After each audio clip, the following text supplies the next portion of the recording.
Hello students, आप सबका अपने चैनल पर हार्दिक स्वागत है। आज की इस क्लास में हम कक्षा 9 विज्ञान विषय के अध्याय 5 जीवन की मौलिक इकाई के पाठ के भीतर दिए गए सभी प्रश्नों को सॉल्व करेंगे। तो चलिए हम प्रश्नों को सॉल्व करना शुरू करते हैं। देखें, पेज संख्या 66 का पहला प्रश्न, कोशिका की खोज किसने की और कैसे की, ये हमें बताना है। तो आप सब जानते होंगे कि कोशिका की खोज सर्वप्रथम रॉबर्ट हुक ने 1665 में की थी।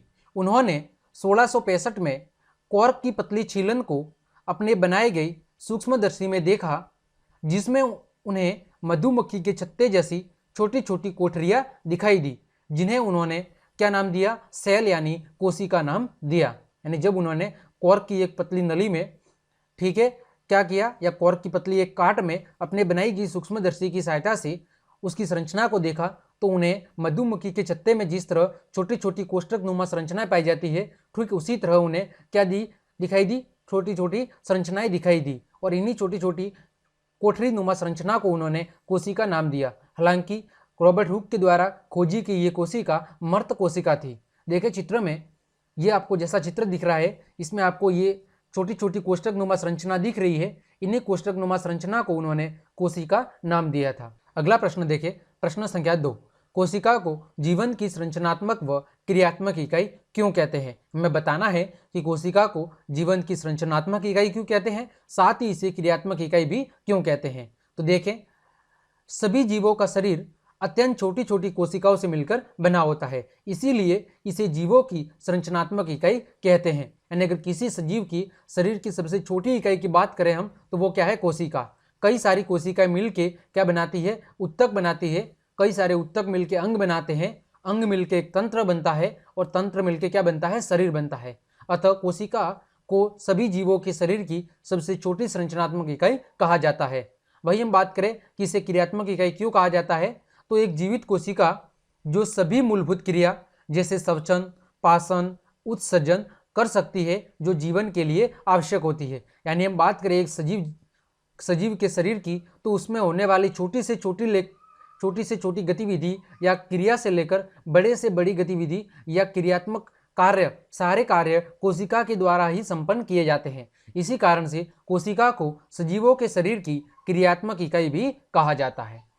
अगला प्रश्न देखें, प्रश्न संख्या 3, पेज संख्या 68 का पहला प्रश्न, CO2 तथा पानी जैसे पदार्थ कोशिका से कैसे अंदर तथा बाहर जाते हैं, इस पर चर्चा करें। हमें बताना है कि कार्बन डाइऑक्साइड और पानी जैसे पदार्थ कोशिका से अंदर बाहर किस प्रकार गति करते हैं, इस पर हमें चर्चा करनी है। तो CO2 तथा पानी जैसे पदार्थ सामान्यतः विसरण विधि द्वारा, किसके द्वारा? विसरण द्वारा कोशिका झिल्ली से अंदर बाहर आते जाते रहते हैं। कौन सी प्रक्रिया के द्वारा? विसरण प्रक्रिया के द्वारा। जैसे उदाहरण की बात करें, तो जब CO2 की सांद्रता कोशिका के अंदर बढ़ जाती है, तो बाह्य वातावरण में CO2 की सांद्रता कोशिका में स्थित CO2 की सांद्रता की अपेक्षा क्या होती है? कम होती है। उसी समय उच्च सांद्रता से निम्न सांद्रता की ओर विसरण द्वारा CO2 कोशिका से बाहर निकलती है। ये बोल रहा है कि जब कोशिका के अंदर CO2 की मात्रा बढ़ जाती है और बाहर वाले वातावरण में CO2 की सांद्रता कम हो जाती है, तो हम सब ने पढ़ा था कि कोई भी वस्तु या जो गैस है वो हमेशा उच्च सांद्रता से निम्न सांद्रता की ओर गति करती है। तो जब कोशिका के अंदर सांद्रता अधिक हो जाएगी और बाह्य वातावरण में सांद्रता कम हो जाएगी, तो CO2 कोशिका से बाहर की ओर क्या करेगी? विसरण करेगी। इसी प्रकार जब कोशिका में ऑक्सीजन की सांद्रता कम हो जाती है और बाहर वायुमंडल में सांद्रता अधिक हो जाती है, तो फिर कोशिका बाह्य वायुमंडल या बाह्य पर्यावरण से कोशिका के अंदर क्या करती है? गति करती है। ठीक है, तो इस प्रकार विसरण प्रक्रिया के द्वारा CO2 और जल दोनों कोशिका के अंदर तथा बाहर क्या करते हैं? परिवहन करते हैं। तो उम्मीद करता हूं यह प्रश्न भी समझ में आया होगा। अगला देखें, प्रश्न संख्या 2, प्लाज्मा झिल्ली को या प्लाज्मा झिल्ली को वर्णनात्मक पारगम्य झिल्ली क्यों कहते हैं, इसका हमें कारण बताना है। तो प्लाज्मा झिल्ली का एक विशिष्ट गुण होता है, जिसके कारण वह कुछ छूने हुए पदार्थ को ही कोशिका के अंदर बाहर आने जाने देती है। यानी प्लाज्मा झिल्ली की एक महत्वपूर्ण विशेषता होती है कि वह कुछ विशिष्ट पदार्थों को ही कोशिका के अंदर और बाहर आने जाने की परमिशन देती है। इस तरह प्लाज्मा अवांछित पदार्थों को क्या करती है? रोकने का काम करती है। यानी यह सभी प्रकार के पदार्थों को कोशिका झिल्ली के अंदर जाने से रोकती है, इसलिए इसे वर्णनात्मक पारगम्य झिल्ली कहा जाता है। क्योंकि यह कुछ चुनिंदा पदार्थों को ही कोशिका के अंदर और बाहर परिवहन करने की अनुमति देती है। चलिए आगे बढ़ते हैं। पेज संख्या 70 का पहला प्रश्न, क्या अब आप निम्नलिखित तालिका में दिए गए रिक्त स्थानों को भर सकते हैं जिससे कि प्रोकैरियोटी तथा यूकैरियोटी कोशिका में अंतर स्पष्ट हो सके। ठीक है, हमें प्रश्न दिया गया है और हमें यहाँ पर रिक्त स्थानों की पूर्ति कर। देखें, हमें यहाँ पर प्रोकैरियोटिक कोशिका और यूकैरियोटिक कोशिका के बीच अंतर की सारणी एक दी गई है और जो रिक्त स्थान है वहाँ पर हमें रिक्त स्थानों की पूर्ति करनी है। देखो, प्रोकैरियोटिक कोशिका का पहला पॉइंट लिखा गया है, आकार प्राय छोटा 1 से लेकर 10 माइक्रोमीटर तक होता है और 1 माइक्रोमीटर बराबर होता है 10⁻⁻6 मीटर। वही यूकैरियोटिक कोशिका का आकार प्राय बड़ा होता है 5 से लेकर 100 माइक्रोमीटर के बीच में। दूसरा दिया हुआ है कि केंद्रीय क्षेत्र फिर रिक्त स्थान और उसे कहते हैं। यहाँ पर हमें रिक्त स्थान में खाली जगह भरनी है, जबकि यूकैरियोटिक कोशिका में दिया हुआ है कि केंद्रीय क्षेत्र कैसा होता है, सुस्पष्ट होता है, जो चारों ओर केंद्रीय झिल्ली से घिरा रहता है। तो प्रोकैरियोटिक कोशिका का केंद्रीय क्षेत्र कैसा होता है, इसमें अस्पष्ट केंद्रक क्षेत्र होता है। वही यूकैरियोटी में कैसा होता है, सुस्पष्ट केंद्रीय क्षेत्र होता है। और प्रोकैरियोटी में कैसा होता है, अस्पष्ट केंद्रक क्षेत्र होता है और उसे क्या कहते हैं, उसे केंद्रकाय कहते हैं। ठीक है, तो इस रिक्त स्थान में आ जाएगा अस्पष्ट केंद्रक क्षेत्र होता है और उसे केंद्रकाय कहते हैं। तीसरा, इसमें क्रोमोसोम 1 होता है, इसमें क्रोमोसोम 1 से अधिक हो सकते हैं। फिर प्रोकैरियोटिक कोशिका में झिल्ली युक्त कोशिका अंगक कैसे होते हैं, अनुपस्थित होते हैं।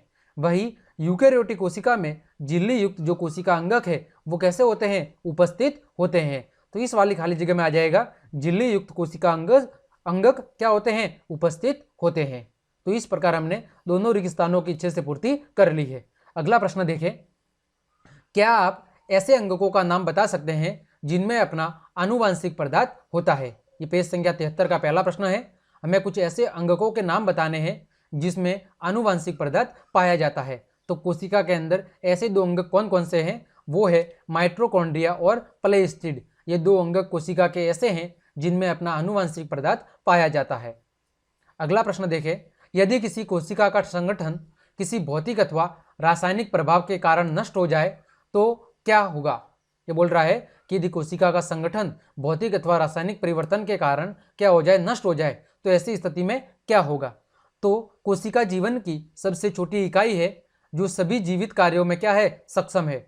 अगर किसी भी भौतिक अथवा रासायनिक प्रभाव के कारण कोशिका का संगठन नष्ट हो जाता है तो कोशिका के सभी जीवित कार्यों जैसे श्वसन की क्रिया, पोषण, उत्सर्जन आदि क्या होंगे, प्रभावित होंगे।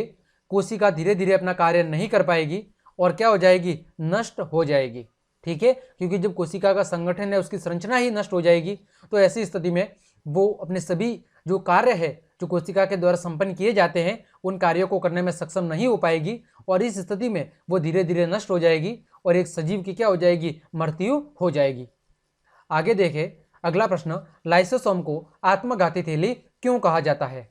तो इसका आंसर क्या होगा कि लाइसोसोम के अंदर अत्यंत शक्तिशाली पाचक रस होते हैं जो कोशिका के अंदर प्रवेश करने वाले विषाक्त और विजातीय पदार्थों को नष्ट करते हैं और कोशिका के ठीक से कार्य न करने वाले अंगकों को भी नष्ट करके उन्हें साफ करने का कार्य करते हैं। यानी कोशिका के अंदर जो लाइसोसोम मौजूद होता है उस लाइसोसोम में अत्यंत क्या होते हैं, शक्तिशाली पाचक रच होते हैं जो कोशिका के अंदर प्रवेश करने वाले विषाक्त यानी जो जहरीले पदार्थ होते हैं या जो विजातीय पदार्थ होते हैं, ठीक है, उन पदार्थों को क्या करता है, वो नष्ट करता है। और कोशिका के अंदर जो अंग ठीक से कार्य नहीं कर रहे हैं उन अंगों को भी क्या करता है, नष्ट करता है और उसने कोशिका को साफ करने का कार्य करता है। कभी कभी जब पूरी कोशिका बीमार हो जाती है और ठीक से कार्य नहीं करती तब पूरी कोशिका को नष्ट करने के लिए लाइसोसोम क्या हो जाते हैं, फट जाते हैं और लाइसोसोम में जो एंजाइम मौजूद है वो अपनी ही कोशिका को क्या कर लेते हैं, पाचित कर लेते हैं। यानी उन्हीं कोशिकाओं का क्या कर लेते हैं, वो भक्षण कर लेते हैं। इसीलिए लाइसोसोम को कोशिका की आत्मघाती थैली भी कहते हैं। यानी वैसे जो लाइसोसोम कोशिका के लिए काफ़ी जरूरी है, लेकिन कभी कभार ये लाइसोसोम क्या होते हैं, लाइसोसोम की थैली जब फट जाती है तो इसमें मौजूद जो पाचक रच या एंजाइम है वो अपनी ही कोशिका का क्या कर लेते हैं, भक्षण कर लेते हैं। इसी कारण से लाइसोसोम को कोशिका की आत्मघाती थैली कहा जाता है। अगला प्रश्न देखें, कोशिका के अंदर प्रोटीन का संश्लेषण कहाँ होता है, ये हमें बताना है। तो कोशिका के अंदर जो प्रोटीन का संश्लेषण है वो कहाँ होता है, राइबोसोम में होता है। इसीलिए राइबोसोम को प्रोटीन फैक्ट्री कहा जाता है। क्या कहा जाता है, कोशिका की प्रोटीन फैक्ट्री कहा जाता है। तो ये आपके पाठ के भीतर के जितने भी प्रश्न थे उन सभी प्रश्नों को हमने अच्छे से सॉल्व कर लिया है। तो हमने पाठ के भीतर जितने भी प्रश्न दिए गए थे उन सभी प्रश्नों को अच्छे से सॉल्व कर लिया है। उम्मीद करता हूँ ये सारे प्रश्न आपको अच्छे से समझ में आए होंगे। तो क्लास देखने के लिए आप सभी को धन्यवाद। अगर आपको ये क्लास पसंद आई है तो ज़्यादा से ज़्यादा लाइक करें, कमेंट करें, शेयर और सब्सक्राइब जरूर करें। धन्यवाद।